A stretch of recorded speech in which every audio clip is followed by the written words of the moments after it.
Limburg kent heel wat bouwbedrijven, maar hoe zijn ze ontstaan? Daar ga ik naar op zoek in deze reeks Limburgse bouwpioniers. Vandaag in Bilze. Bouwbedrijf Jansen.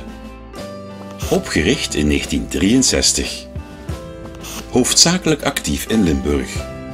Er werken 66 mensen en een jaaromzet van 14 miljoen euro. Ik ben Johnny Jansen. Ik ben de tweede generatie van bouwbedrijf Jansen. Mijn vader is begonnen als kleine aannemer in het dorp Kotem, Maasmechelen. Zij bouwden allemaal kleine woningen, dorpswoningen zal ik maar zeggen. Ik ben bij mijn vader begonnen eigenlijk vanaf 14 jaar. Zo ben ik dus opgegroeid eigenlijk bij het bouwbedrijf. Maar dan in 1963 heb ik al een handelsregister gekregen, dus op 18-jarige leeftijd. In 1969 ben ik getrouwd en van toen hebben we gebouwd hier in Mopertingen. En heb ik samen met mijn vrouw eigenlijk de zaak hier doorgedaan. Mijn vader zei op een zeker moment, als jij naar Mopertingen trekt, trek je plan maar. Dat is mijn vrouw Marietje Zee. Zij is van Eigenwilze.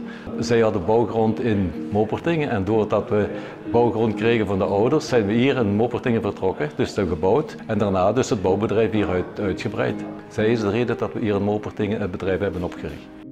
Dus ik ben begonnen hier in Mopertingen met één werkman bij me. En zo hebben we dat stilaan opgebouwd, altijd maar verder en verder gegaan.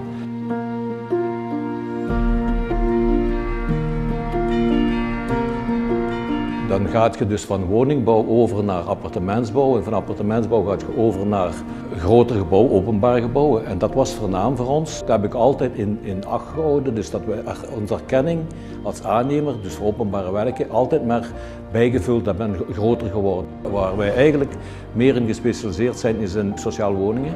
Daardoor dus ook in de grotere klassen kwamen.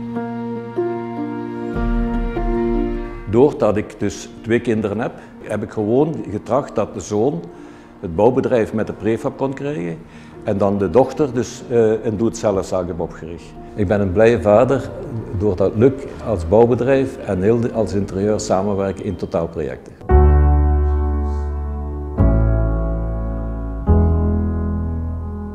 Luc is in 1993 in de zaak gekomen als ingenieur bouwkunde, dus dan kreeg ik enorme steun, dus van Luc ook.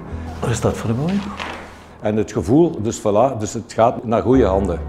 De overgang was heel spannend, dat is een uitdaging natuurlijk. En dan kwam er een moment dat mijn vader zei, ja, hoe zie je de toekomst, zie je het zitten en zo verder. En ja, na een eigenlijk één goed gesprek was ik wel heel overtuigd.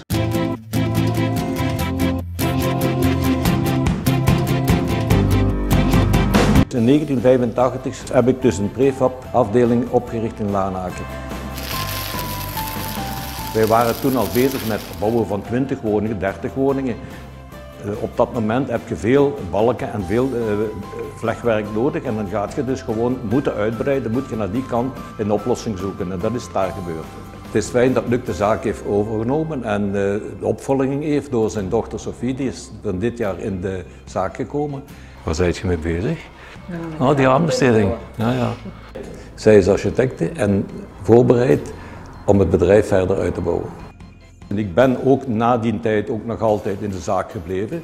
Ondanks, ik heb gezegd toen ik alles heb overgegeven, ik moet geen loon meer hebben. Ik kom gewoon nog werken als ik goesting heb, zou ik maar zeggen.